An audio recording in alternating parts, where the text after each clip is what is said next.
Hello viewers, আশা করি সবাই ভালো আছেন। তো সেই প্রত্যাশায় আজকে আবারও আপনাদের সামনে নতুন আরও একটি ভিডিও নিয়ে আসলাম। তো ভিউয়ার্স, আজকের ভিডিওর টপিকটি হচ্ছে শীতকালে ট্যাংরা এবং গুলশা মাছের চাষ পদ্ধতি, বহু পরিচর্যা। তো ভিউয়ার্স, শীতকালে ট্যাংরা গুলশা মাছের পরিচর্যার বিষয়বস্তু বলতে বোঝায় যারা পূর্বে আপনার শীতের পূর্বে মাছ চাষটা কালচারে দিয়েছেন বা মজুত করেছেন, তো যেহেতু একদম শীতের শেষ দিকে সময়, বেশ কিছুদিন পরে আপনার দেখা যাবে গরম পড়ে যাবে। তো এই সময়টাতে কিন্তু দেখা যায় মাছের ভাইরাসে আক্রান্ত হওয়ার সম্ভাবনাটা বেশি থাকে এবং শীতের শেষের দিকে, কেননা আবহাওয়া দেখা যায় দিনের বেলা মোটামুটি স্বাভাবিক গরম থাকে এবং রাতের বেলা প্রচুর ঠান্ডা পড়ে। এই সময়টা মাছের জন্য অত্যন্ত ক্ষতিকর।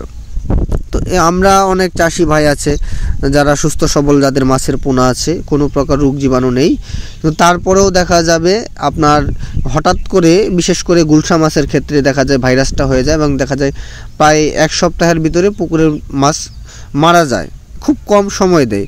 তো সেই জায়গাগুলো থেকে এই ক্যাটফিশ জাতীয় মাছকে বাঁচানোর জন্য আপনার করণীয় হচ্ছে যে আপনার পুকুরে ভাইরাস হোক বা না হোক, আপনার ভাইরাস প্রতিরোধের জন্যে যেই মেডিসিনগুলো বা যেই বিষয়গুলো ব্যবহার করা প্রয়োজন, এগুলো আপনি সেই মেডিসিনগুলো ব্যবহার করাই উত্তম। তার মধ্যে অন্যতম হচ্ছে বিভিন্ন কোম্পানির মেডিসিন পাওয়া যায়, সেগুলো আর এক্সট্রাভাবে যদি দিতে চান আপনার পটাশ, চুন বা লবণ, এইগুলো আপনার পরিমাণ মতো প্রয়োগ করতে হবে।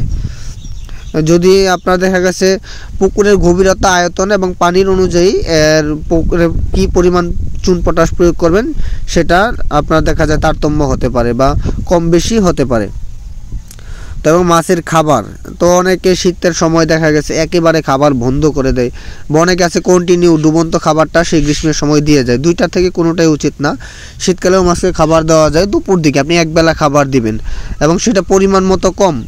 শীতকালে সবচেয়ে ভালো হচ্ছে আপনার ভাসমান ফিড, কারণ ভাসমান ফিডটা দিলে আপনি বুঝতে পারবেন যে আপনার পুকুরে মাছ কী পরিমাণ খাবার খাচ্ছে।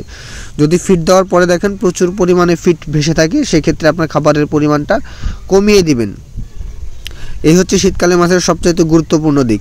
এবং যারা এই সময়টাতে মাছ বিক্রি করে ফেলছেন বা নতুন করে চাপের পোনা দেওয়ার কথা চিন্তা ভাবনা করছেন, তো তারা কিন্তু অবশ্যই পুকুর সেচ দিয়ে, পূর্বের পুকুরে বিকৃত পুকুরের মাছ সম্পূর্ণ সেচ দিয়ে পুকুরটাকে খুব ভালোভাবে মেরামত করে নিয়ে নতুন করে প্রস্তুত করে কিন্তু মাছ চাষ করতে হবে। বড় মাছের ভিতরে ছোট মাছের পোনা দিলে মর্টালিটির পরিমাণ ব্যাপক পরিমাণে থাকে এবং আশা অনুযায়ী ফলাফল পাওয়া যায় না। তো যারা সুস্থ সবল মাছের পোনা এবং মাছ চাষ পদ্ধতি সম্পর্কে জানতে চান, তারা স্ক্রিনে দেওয়া নাম্বারে আমাদের সাথে যোগাযোগ করবেন।